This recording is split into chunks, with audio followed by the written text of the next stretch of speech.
Hey there guys, this is Greg from NFG Customs, and I've been getting a lot of messages I'd say over the past month and a half or so, about guys asking about the differences between new school cockers and old school cockers, and about frames and what frames can fit what and that kind of thing. So I think kind of the purpose of this video is just to kind of delve into that a little bit and just kind of talk about the differences, so that you guys can make educated choices when you're choosing parts or choosing a gun or whatever it is you're doing. I have a couple of cool examples of some nice autocockers here to kind of look at, and I say it because they're mine. So, of course they're nice, right? But, we can kind of talk a little bit about the differences between them, and, what kind of really, basically what the differences are. What are the things that you need to think about when you're thinking about parts and that kind of thing. So, I guess probably the best thing is let's try and hold questions to the end. And then we can kind of, have a little Q&A at the end. I don't think this isn't going to be a real long video. I don't think, because I'm pretty tuckered out today. So anyway, let's get to it. Let's see what I have on the table here. So for new school, we have, boom, my trusty free flow fulcrum. So just as a little disclaimer, this is my all-time favorite paintball gun ever. I've owned this thing for quite a few years now, and I love this gun. This is a gun that I'm going to get buried with. Just an amazing shooter, so smooth. Love this thing. So that's what this is. This is my near and dear, me hearty. So, and for the new school, weighing in at like 2 pounds, like 4 ounces, something like that. Boom, brand new Inception Red Acid Ripper. So these things are sweet. These are the top of the line of the new school version of autocockers. And really kind of, what's kind of, set the bar for, the newer stuff. I understand, Free Flow's out there making autocockers, Shock Tech's out there making autocockers, but they're primarily using, the original WGP specs for for pretty much everything on their guns. So, it's different strokes for different folks. It's, what do you like? For me, I love both. If it's an autococker, I love to shoot it. So it's nice and easy for me. So let's dive into this. And I think probably the best way to do this is we go through. We can kind of just kind of look at them side by side and figure out just kind of talk about what the real differences are. Unfortunately, I didn't have an older cocker body that's not built. Actually, I do have one, but it's packed and ready for ammo. I ain't taking that thing out. But I do have a Hornet body here that we can kind of talk through. And I can show you some of the body, the body features and whatnot. So let's get to it. All right. So I need a bigger camera, I think. So anyway, so here we have our old school cocker. This is my trusty Free Flow, and then here we have a brand new Inception Ripper. Now, visually, you can definitely see they're a little bit different, right? So comparing the two, the Ripper is going to have, well, any of the Inception guns is going to have this extended reach, unless if it's a mini. They do come in mini, where this is, basically this chunk is gone and this is mounted here. So if you like that close-up style, you can do that. But for a true full-body Inception gun, you're going to have this extended reach here, which is really comfortable. A lot of newer players really like the reach. It's very comfortable to shoot, I mean I like it. You know, some people don't like it. I like it. I don't. You know, it's fine for me. So that's kind of like one of the biggest visual differences that you're going to see right off the bat. The other kind of things that you're going to see that are, you know, again, right off the bat are going to be, so your feed necks. So most of the new school cockers are going to be built with detachable feed necks, and that includes the newer bodies from Free Flow and Shock Tech. So all those guys, they're going to have these clamping, removable feed necks. Some of them have the little lever. Some of them just have a screw. Meteors are the same way. So it all just really comes down to, you know, to what you're gonna, you know, it all comes down to what spec that they put this on. I think most of them are using the Ego spec. If on the Shock Tech, on the SFL that I got, it wasn't this style feed neck. It was a little bit different. I don't know if they've changed since then, or I don't know. I haven't seen any of the new Shock Tech guns. It's been a while since I've seen one of them, so I don't want to, you know, say something and be wrong. But I know that they do have a feed neck that comes off, which is nice because, you know, if it gets dented, if it gets messed up, you can replace it. You know, if it gets all gummed up, you can, you know, you can clean it out real easy. So that's pretty nice. So the other really big differences between the old school and the new school is, think about the ball detents, okay? So if you look here, we have a single. This is a wire detent. And then here I have a Black Magic that has a ball style detent, okay? So this guy here, this detent works. It has a little a plunger in there with a ball on the end. So basically just a spring and a ball, and it's held in place, and that provides resistance when the paintball comes down into the chamber. The wire detents work in a similar way, except you have a wire that sticks into the breech that gets pushed out of the way when the bolt pushes the ball into when the bolt pushes the ball into the breech proper. So same kind of principle, just a bit different of a implementation. I personally vastly prefer the wire detents. They're just more reliable. I think they look a lot cleaner. I don't know. I've always liked the look of wire detents and how they work. Now the detents on a new school cocker, if you look here, so you have these detent covers. I don't know if you can really see it on the camera, but it's this, you know, this shape here that you can see. It's like this, I don't know what shape you would call that, a trapezoid, I guess. I don't know. And then, so you have one of those on each side, right? And inside, you just have your standard blue Ego detents. And if you give me 1 second here, I will, I'll take it out and I'll show it to you so you can actually see what's in there. Now, I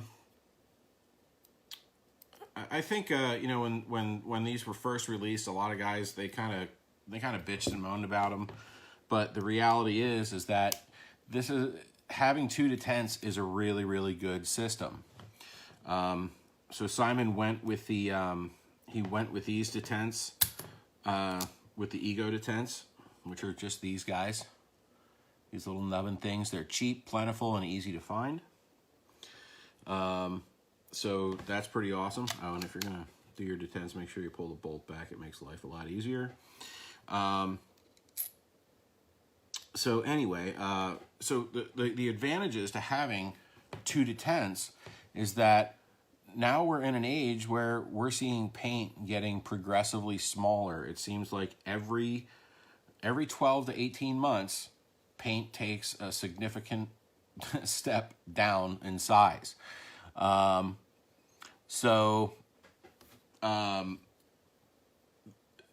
problem with that is that, so case in point, so we were at the 7-Man Masters 2 weeks ago, right? Great event, a lot of fun. But we had guys coming up complaining, oh, we're double feeding, we're having all kinds of issues, we're having issues with our guns. And the problem is that the paint is so small, the paint was so small, it was getting pushed down, it would go through here and it would just roll right by the detents. So a couple of them, the guys that had wire detents, we were able to kind of get a wire detent and kind of bend it around a little bit more and, make it hold the paint a little bit better. And then the ball detent, the guys with the bearing style detents, there really wasn't a whole lot we can do. Now, I know I'm pretty certain Shock Tech is putting wire detents on both sides. At least the SFL that I had wire detents on both sides, which is really cool. So they're kind of thinking ahead, saying, hey, paint's going to get smaller. We're going to need a second set of detents in there. Reason being, you need them on two sides is that if you have a detent just on one side, it needs to be just too big. And you're going to beat up the detent, you're going to beat up your bolt. So that's one of the advantages of using these ego detents is that, if you have to, if paint really gets significantly smaller, you can just make those nubs a little bit longer and put a tighter bore barrel on there and you're going to be okay. You're going to beat up those detents, but they're rubber, so they're not going to affect the bolt. All right, you're not going to chew your bolt up and ruin it. Whereas with the wire detents, depending on the material your bolt's made out of, if you're using Delrin, it might beat it up. So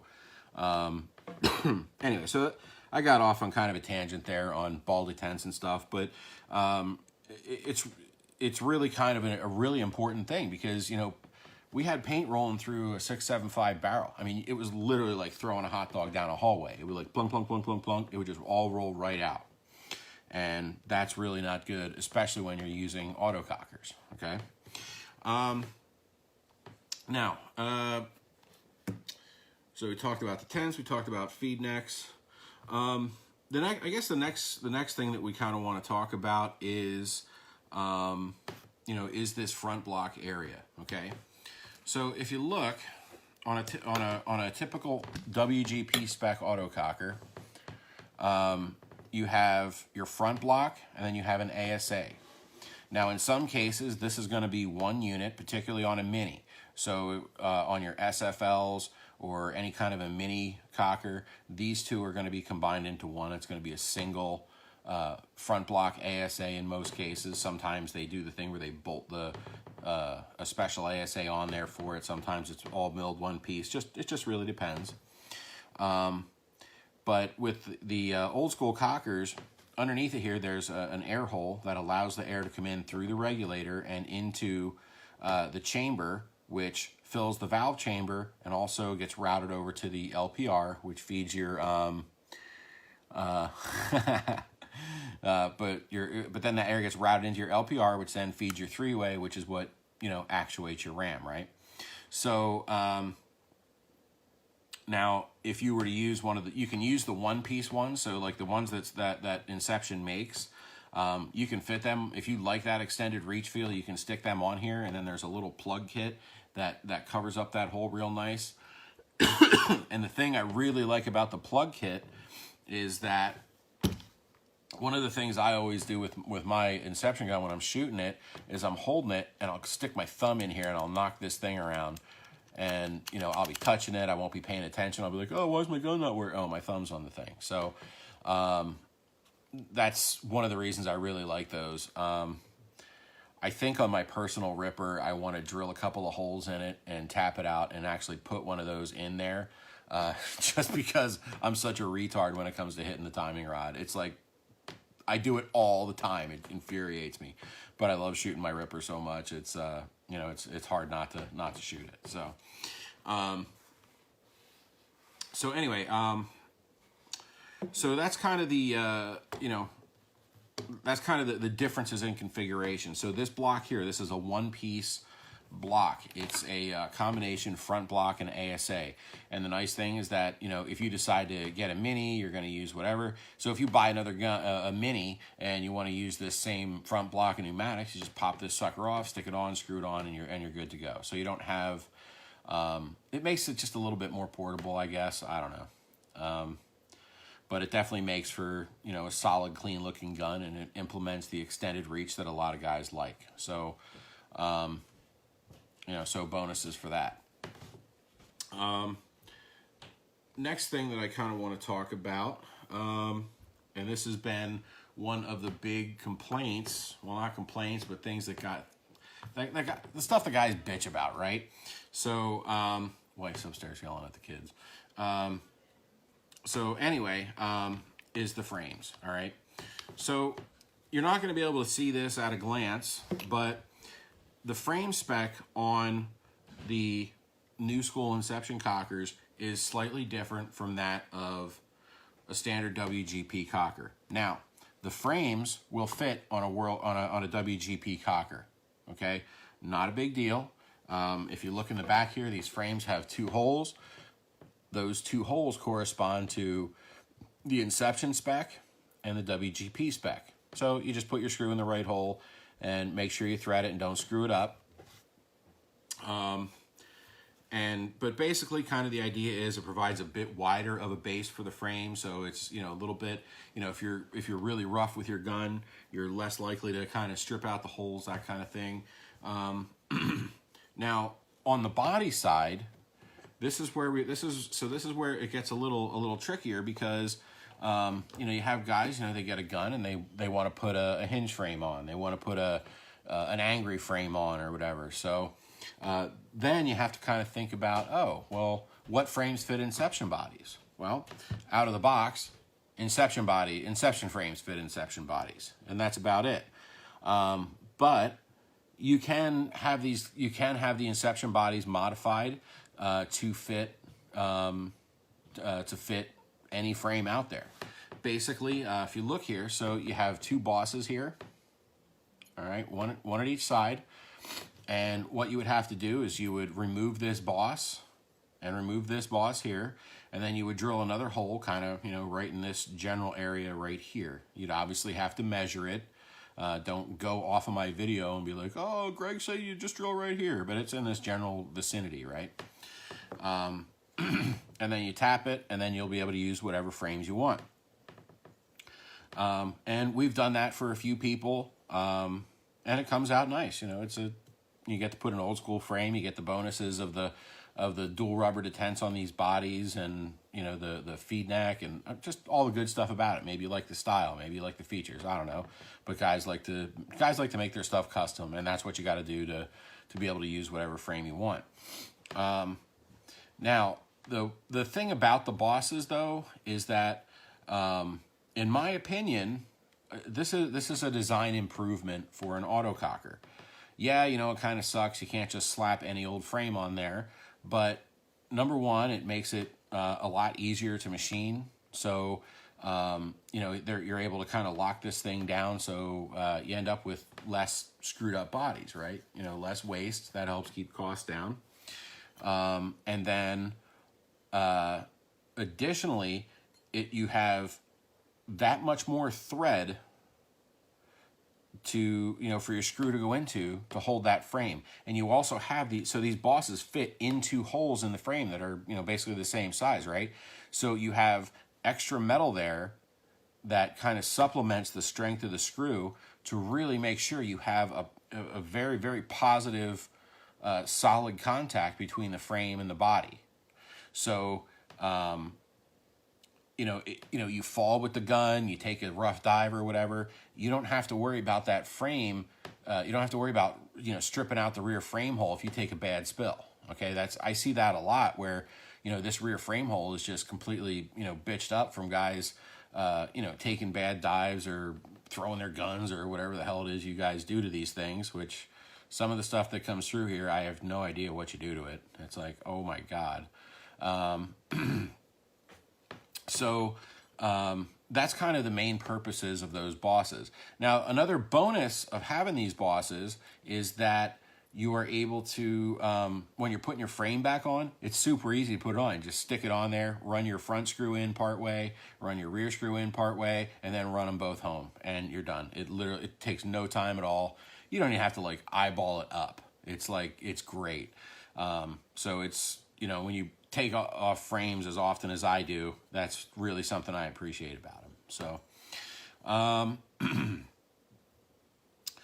trying to think here. So, we talked about the things that are different. So I guess let's dive into things that are the same or things that are interchangeable on these guns, right?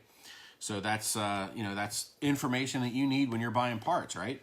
So let's talk about that. Let's try and get this where you can see both guns. I know this is not an optimal video setup, and I really do apologize for it. Maybe one day I'll figure out a better way to do it. So anyway, so stuff that's really interchangeable, okay? So pneumatics. You can put whatever pneumatics on an Inception gun that you want to. You can put you can put Inception pneumatics on any of your old guns. And, they're very good pneumatics, but if you like Evo pneumatics or Free Flow, you can go ahead and put them on. Not a big deal. All the holes are threaded the same. Everything is built to the same spec, so you have, no problems there. Regulator, yes, that's going to fit pretty much anything. I sell tons of regulators. Guys put them on all kinds of guns, new and old, and they're happy with them. ASAs, okay? Inception has this really fancy ASA, and this thing is great. This is definitely one of my favorite ASAs ever.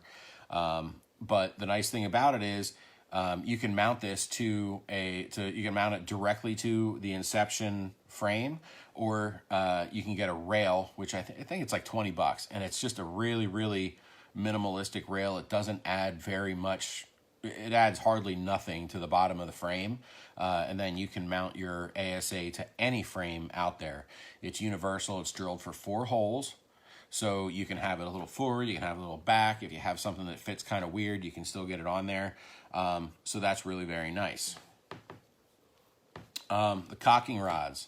So as long as you have a cocking rod that's adjustable, i.e. somebody didn't Loctite the shit out of it 20 years ago, then you can use those interchangeably. Valves. So the biggest difference between WGP spec and the Inception spec guns is that WGP uses a 9/16 valve. That's a smaller valve. The Inception guns use an 11/16 valve. Now, kind of the reason for that. So the performance difference between the two is honestly, I find it's pretty negligible. Yeah, you might be able to go a little bit lower simply because there's more room to machine with the 11/16, so you can kind of be a little fancier with the airways and stuff. But by and large, I don't really see a really huge performance difference between two valves that are similar. Just similar kind of, they're both high flow, both high efficiency. Versus, there's not a whole lot of difference between the 9/16 and the 11/16 performance-wise. At least not a super noticeable difference. I mean, maybe if you're, you use your gun all the time and you switch over to a different type of valve, maybe you'll notice a difference. But by and large, I don't really see a whole lot of difference. But anyway, the nice thing about that is that if you ever have to work on the valve on your gun, it's readily accessible. The only thing that you have to do is remove, so you obviously have to remove the IVG and remove the hammer and the spring, but then you just remove this bolt. So this bolt or screw is the only thing that holds the valve in place. So it's the fact that the valve is large and it fits that lower tube. All it needs is a little bit of tension from that spring to seal up and hold well in the gun. So that's the bonus. If you're trying to work on a WGP spec gun, you need to have a valve tool to be able to get the valve out. So you have to get this tool up there. You have to remove that screw that we talked about. So there's one of those on a WGP gun, but then inside there's also a jam nut that needs to come out as well, and you need a valve tool for that. So so you got that. Bolts. It really kind of depends. So I've been seeing a lot of guns come through lately where the bolt holes aren't quite lining up. It's been on I've seen it on Evos a few times, or anything with like a shorter bolt. But there's a couple of different oddball specs out there for shorter bolts, I guess. And the full body guns, basically you have 2K, 2K plus and pre-2K. That's the two major specifications out there. You can use an Inception bolt in a WGP gun, and you'll get great performance out of it. You can use a WGP spec bolt in an Inception gun, and it'll work just fine. When we first started building these, before Inception even had bolts, we used CCM bolts. I used ShockTech bolts. I think I used a stock WGP bolt in at one time when I was just testing. So there's a lot of cool things about that. So pretty awesome. So the bolts you can use wherever you want to, for the most part. There may be some instances where it doesn't fit quite right or whatever, but it's impossible to build truly universal parts in the autococker world. Some other things that are going to be universal: barrels. Okay, everything is autococker spec for both guns. So if it fits on this gun, it's going to fit on that gun. If it fits on that gun, it's going to fit on this gun when it comes to barrels. Now there are a very few cases where there was a couple of bodies that were machined that had like weird threads, so not all barrels fit on them, but that's really kind of an outlier. I don't think I've ever seen used something that I've shot a gun like that. So so beaver tails. So if you're going to use an Inception frame on something, the beaver tail is you have to use an Inception beaver tail or some sort of wire beaver tail that fits that hole in that thread. So I think I actually think I think CCM ones fit on here, but I'm not sure. But the nice thing that if you like the Inception beaver tail, you can go ahead and put that on an old school cocker. They do make a mounting block for it, and it's pretty swank. It's basically just like this. It's a little block. You screw it on there, and you stick your beaver tail in there and tighten everything down, and it's good to go. The Inception beaver tail is fully adjustable, so if you want to have it forward a little bit, or you like to have it a little bit back, you have that freedom to be able to adjust it however you want so it fits your gun. I haven't really seen too many instances where it didn't fit. The only time I did, it was on an old right feed slab body autococker, and I'm not sure what the issue was, but I think it kept hitting it because it was one of the full, the non-cut back blocks, and I just couldn't get it long enough between here and here to be able to fit that giant back block in there and not hit it. So, but I would say it works on probably 90% of the autocockers out there now. So, pump arms, they're going to work no matter what. You can use them. The trick to that is make sure you know the size that you need. There's full body, there's mini, there's mid-block full body, there's mini-mid, and then there's, I said mini-mid. So you end up with these, little tiny pump arms that are like this big. So it gets, just make sure you're ordering the right kind of pump arm for what you need. It's really kind of a pain in the butt, and it sucks. You're all excited to put your gun together, then you get your pump arm and it's the wrong size. That's just like the worst. Let's talk about the trigger guts. So, Inception trigger guts don't fit other frames. All right. The only exception to that is the roller sear can be used in some of the ShockTech frames. So the 09 ShockTech frames, you can use an Inception roller sear in there, and it actually kind of cleans up the side-to-side slop in there, so it makes them shoot really nice. So those frames that they put out back in 2009 that were just a little flaky, you can use the Inception sear in there and it works really good. There may be a few other frames that it fits in. I'm not sure exactly what ones they are, but generally, as a general rule, the Inception roller sear is a little bit too wide for other frames. The trigger plate is almost a completely different configuration, so it's not going to fit in other guns. Now, one of the big complaints that guys have had about these is, oh, well, it's got that snappy trigger pull. I don't like that. Well, Simon's addressed that. He's created, there's 2 different style of triggers that you can get now. It's the SAS, which is the short and snappy, which is kind of that new school resurrection trigger pull.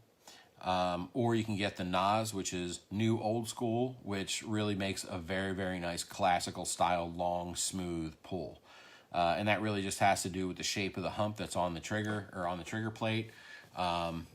And that is really kind of what dictates, how smooth, basically is the gun snappy or is it smooth? It just is dictated by that hump on there. But the nice thing, if you want to have that long, smooth pull, you just get the right trigger plate, you drop it in there. It takes less than 5 minutes to do, and then you have to adjust your timing a little bit, but usually it's just this 3-way timing, which you can do from the front, and then you can get it shooting real nice. So that's the nice thing about that. Now, conversely, and if you think about that, that was something that guys complained about early on. But if you really think about it, how many frames are out there where, parts aren't universal, so you figure, hinge frames and, there's a few slide frames that use oddball parts or, think the Gunfighter, that's a completely revolutionary new frame, and that doesn't take any any parts that are traditionally found in any autococker frame. So it's just one of those things. You get the frame, you need to make sure that you have the right parts for it. And then what was the other thing that I was thinking here? I really got to start making lists about stuff, but I'm so terrible at it. The valve. We talked about the valve, the hammer. Inception hammers are universal. You can use the Inception hammer in almost any application. So almost any WGP, any pump gun, you'll be able to use it. Fits a Resurrection, fits 2K Plus, fits Inception, whatever. Most of the hammers from WGP style hammers will work in an Inception body. I say most because I haven't tried them all. And the only thing, I don't want some guy to be like, oh yeah, well you said they all fit and I bought this and it doesn't fit and it doesn't work and blah, blah, blah, blah, blah. Well, I'm going to put a disclaimer there. I don't know because I haven't tested them all. I have put WGP, true WGP spec hammers in my guns and they worked great. When I built my first Hornet, I actually had a free flow tungsten hammer in there, and man, that thing shot good. It really shot great. And then I swapped it out with an Inception later, and I put my tungsten in this baby. So I'm pretty happy about that. Oh no, I had a O-ring, 3-way O-rings here, and I just knocked them all over the place. Oh, damn it. Oh well. Guess I'll have to get more. They were my last 3. Now I'm down to 2, unless I can find the other one.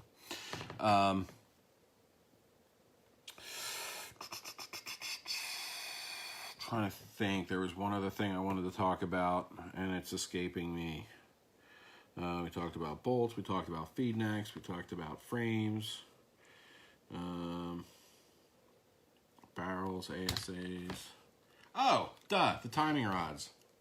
That's what I wanted to talk about. So, basically, so the Inception, so there's 2 styles of timing rod out there, actually, probably 3. So you have the really old ones that used a coupler where you had to bolt the coupler, where you basically had to use a set screw to attach the coupler to the timing rod. The timing rod had a little, like a cup drilled in it that the screw fit into. But that's really kind of old school. I still see them around. but they're not terribly common. Well, they are less common than threaded ones, I'll say. I mean, they are still pretty common. It's really not hard to find a gun that uses them. So the biggest thing about the timing rod is paying attention to the length. And if you're going to buy an Inception timing rod for your autococker, the absolute best thing for you to do, unless if you're building a mini, is to buy the longest extended reach cocking rod that they make, okay? And then what I do is I'll then trim that thing down so that it fits accordingly. One of the things I found is that depending on, on the back block and the style of the back block, sometimes the Inception, the Inception timing rod for, full body WGP doesn't quite do the trick. So you need it's literally like 3 extra threads on the timing rod for it to work. But I just buy these guys and I cut them to size, and then I keep a couple of mini ones in stock just in case I need them. But that's probably the best way to do it. That's what I recommend to all my customers, is to go ahead and do that. So the threading on this has a finer thread, and I can't recall the threading on this versus some of the other ones, but there's 2 style of threads out there. Both are pretty common. So, sometimes you're going to see a finer, you'll see that the finer thread used on an older gun. All the newer guns use the finer thread of the 2. My trusty Free Flow here, this guy uses the more coarse thread. But you do want to pay attention to that when you're, when you're buying your timing rod and timing rod parts. So the nice thing about the Inception pneumatics is that you don't need a coupler. It just screws right into the back of the 3-way shaft, so you don't have to worry about a coupler. It's going to take it's going to take that Inception 3-way or that Inception timing rod. You don't have to mess with it.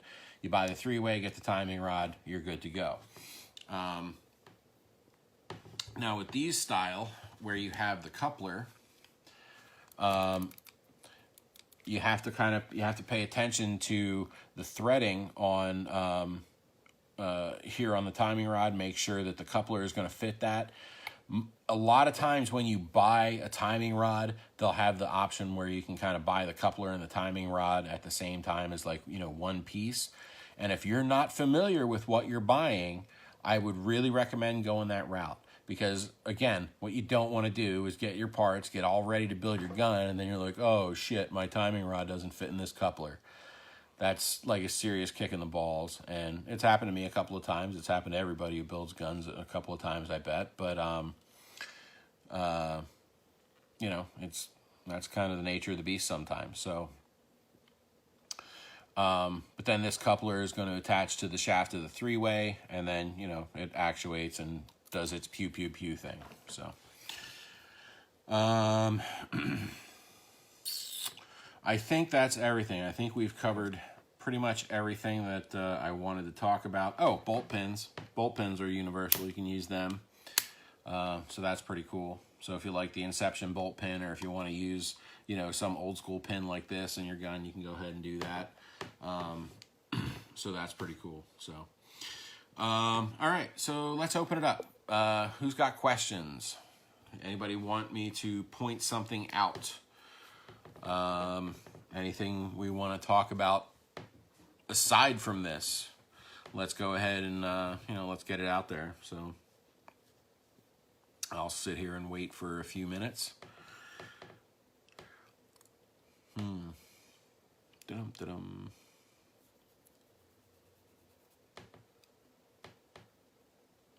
All right.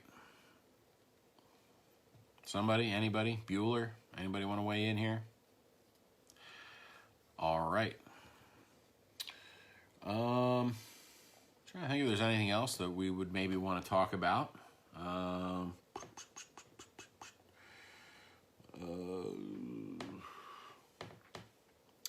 Yeah, I can't really think of anything. That was pretty much everything. So, so if you guys do end up, you have a question, 3-way adjustment. What about it? is that a question, or are you just stating it's a difference?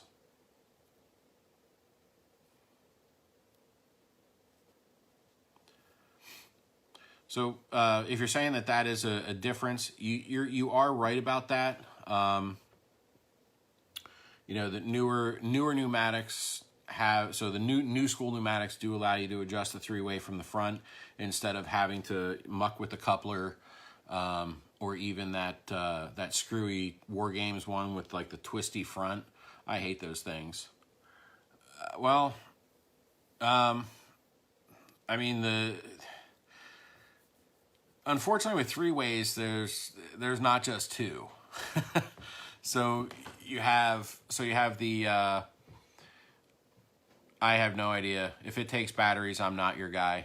I would talk to the Carney guys.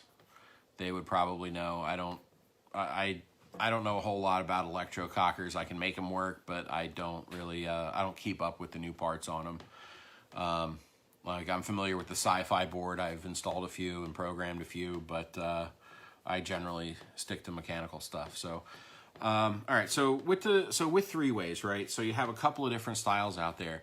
The primary difference is you're going to have a 3 O-ring three-way versus a 2 O-ring three-way, and we kind of talked about this before when we were talking about our you know, how pneumatics work, how the three-way works. It's one of our earlier videos. Ouch.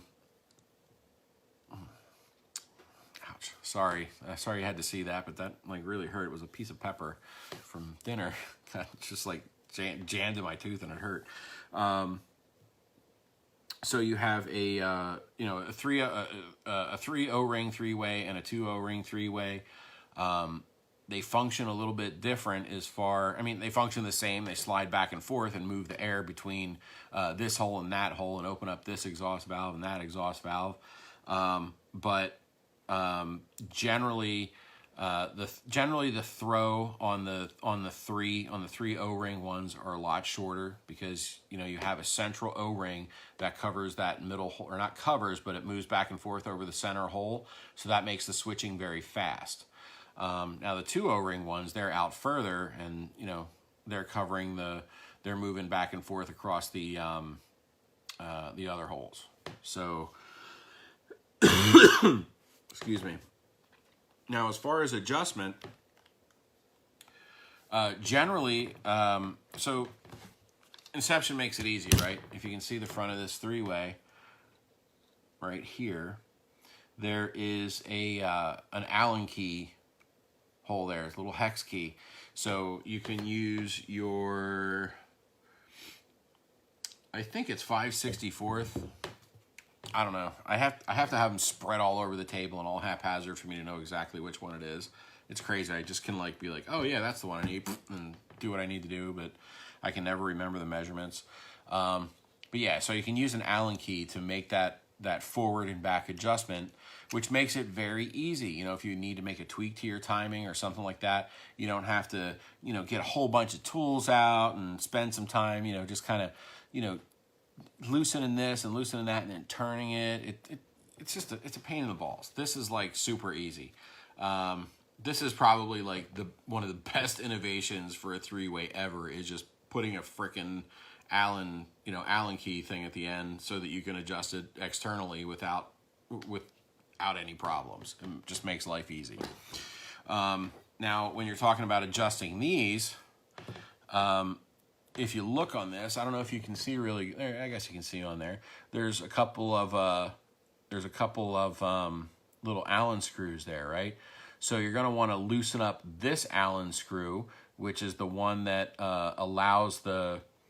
that is what locks the coupler to the timing rod to prevent it from twisting and coming out of time. And then you're going to have to add or remove exposed threads by turning the coupler in order to adjust your timing. So that's really kind of the differences between the two types of timing. Now with the older, like the really old ones, where this screw just kind of tightened against an unthreaded rod, that was a little bit trickier. There was kind of like a rule of thumb where you could loosen it and then pull the trigger a certain amount and then tighten it down, and then that supposedly, you know, made your timing work. I have never ever gotten that to work ever. Ever in 25 years, I've never gotten that to work. So maybe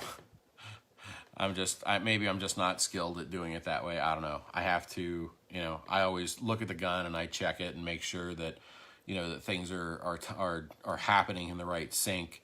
And then I adjust the timing rod exactly how I need it to be. So, so that's kind of the quick and dirty on the differences in three-way timing. Both styles generally have this hole, so you can make the hammer adjustment. Now there are some old guns, talking, you know, 93, 94. I think they started adding this hole in 95 as part of the standard autococker package, where you could make the lug adjustment from outside. Before, you'd have to rip the whole frame off just to adjust the lug, put the whole damn thing back together, and then try it again. Oh shit, that didn't work. Take the whole damn thing apart, make a slight lug adjustment, put the whole damn thing back together. So this is probably the second greatest innovation in autocockers ever, is just drilling a hole and putting a lug in there that you can adjust from the top. So kudos to the person who figured that one out. So, all right, next question. Anybody have anything else?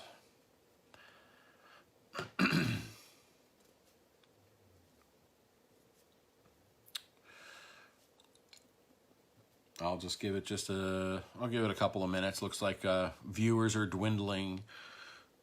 So we're down to 3 people. We were running strong at like 10, 12 there for a while. So,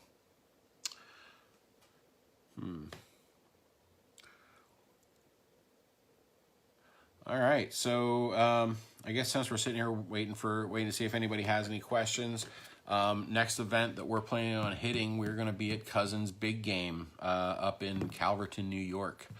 So if you guys are in the neighborhood or you're coming to Big Game, be sure to swing by, say hello. If you need your gun worked on and you're going to be at the game, we do offer a service where you can send your gun in, we work on it, and then we deliver it to you at the game.